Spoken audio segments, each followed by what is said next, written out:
میرے دائیں بائیں پیچھے یہ اہل سنت و جماعت کے تمام ممتاز علماء کرام اور دینی تنظیمات کے سربراہان اور مقتدر افراد موجود ہیں، ان کی لسٹ آپ کو فراہم کر دی جائے گی۔ گزشتہ کچھ عرصے سے سوشل میڈیا کے ذریعے اشتعال انگیز باتیں عوام کے سامنے لائی جا رہی ہیں۔ ایسا معلوم ہوتا ہے کہ بعض داخلی و خارجی قوتیں باقاعدہ منصوبہ بندی کے تحت ملک کو فرقہ وارانہ تصادم کی طرف دھکیل رہی ہیں۔ یہ انتہائی الارمنگ اور نازک صورتحال ہے۔ ہماری ملکی اور قومی سلامتی کے اداروں سے اپیل ہے کہ اس صورتحال کا ادراک کریں اور بروقت اس کا سدباب کریں۔ اگر غفلت برتی گئی اور کوتاہی کی گئی تو ملک و قوم کو ناقابل تلافی نقصان پہنچے گا۔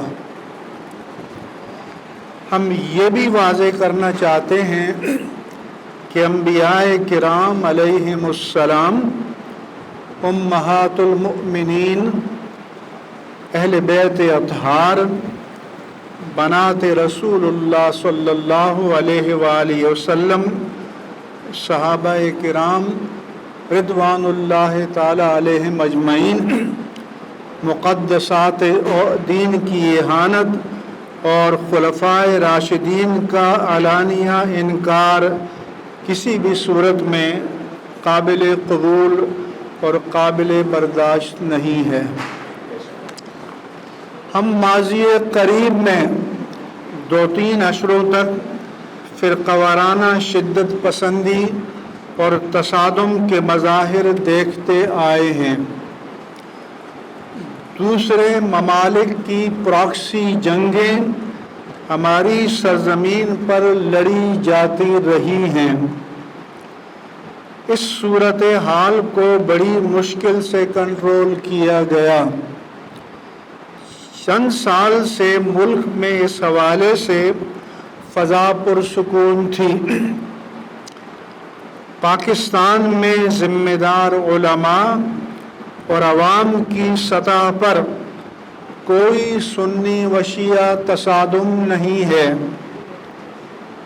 سب اپنے اپنے دائرے میں کام کر رہے ہیں، لیکن گزشتہ چند دنوں سے صورتحال انتہائی حساس اور خطرناک ہو گئی ہے۔ مسالک پہلے سے موجود چلے آ رہے ہیں، ان کے اپنے اپنے عقائد اور نظریات ہیں، مگر دینی لحاظ سے حساس اور جذباتی مسائل کو نہ کبھی عوامی سطح پر زیر بحث لایا گیا اور نہ ان باتوں کو سوشل میڈیا پر وائرل کیا گیا۔ لیکن گزشتہ چند دنوں سے پل کے نیچے سے بہت سا پانی گزر چکا ہے۔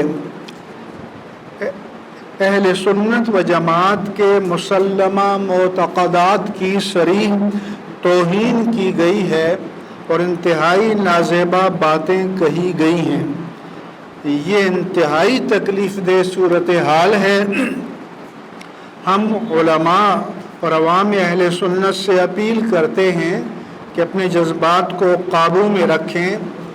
محرم الحرام بھی آنے والا ہے، ملک کو امن و سلامتی کی ضرورت ہے۔ اگر بعض حضرات کو کسی قانون کے حوالے سے کوئی تحفظات یا شکایات تھیں تو مشتعل لب و لہجے میں ان باتوں کو عوام میں لانے کی بجائے ان مراکز سے رجوع کرتے جہاں قانون سازی ہو رہی ہے اور وہاں اپنا موقف بیان کرتے، لیکن ان چیزوں کو پبلک میں لانا آگ سے کھیلنے کے مترادف ہے۔ ہم اہل تشیع کے ذمہ دار علماء علامہ قاضی نیاز حسین نقوی، علامہ ساجد نقوی اور مجلس وحدت المسلمین کے قائدین کو متوجہ اور متنبہ کرتے ہیں کہ اپنے حضرات کو کنٹرول کریں، فہمائش کریں اور خطرات سے آگاہ کریں۔ اہل سنت و جماعت پاکستان کی غالب اکثریت ہیں اور اکثریت کو مشتعل کرنا آگ سے کھیلنے کے مترادف ہے اور ملکی و ملی اعتبار سے انتہائی تباہ کن ہے۔ ہم ان باتوں کو ریکارڈ پر لانے کے لیے یہاں من و عن نقل کر سکتے تھے، لیکن ایسا نہیں کر رہے کیونکہ یہ انتہائی اشتعال کا باعث بنے گی اور پھر ان کا کنٹرول کرنا کسی کے بس میں نہیں ہوگا۔ ہمیں حیرت ہے کہ محرم الحرام سے چند ہفتے پہلے ایسا کیوں کیا گیا ہے۔ ہمیں خدشہ ہے کہ بعض داخلی اور خارجی قوتیں اس کے پیچھے کار فرما ہیں۔ اولین فرصت میں اس آگ کو بجھایا جائے اور ان مفاسد کا سدباب کیا جائے اور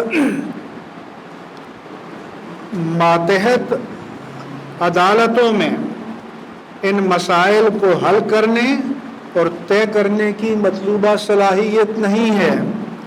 ان معاملات کو براہ راست فیڈرل شریعت کورٹ اور سپریم کورٹ شریعت اپیلیٹ بینچ یا اسلامی نظریاتی کونسل کو ریفر کیا جائے اور وہاں تمام مکاتب فکر کے مستند ثقہ اور معتبر علماء کو فائز کیا جائے تاکہ یہ چیزیں عوام میں نہ آئیں اور ایسے حساس معاملات کی سماعت عدالتیں بند دروازے کے پیچھے کریں۔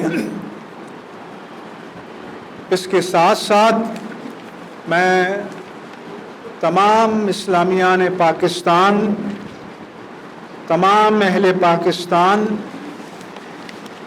اور تمام عوام اہل سنت و جماعت کو اس جانب بھی متوجہ کر رہا ہوں کہ مقبوضہ کشمیر میں بھارتی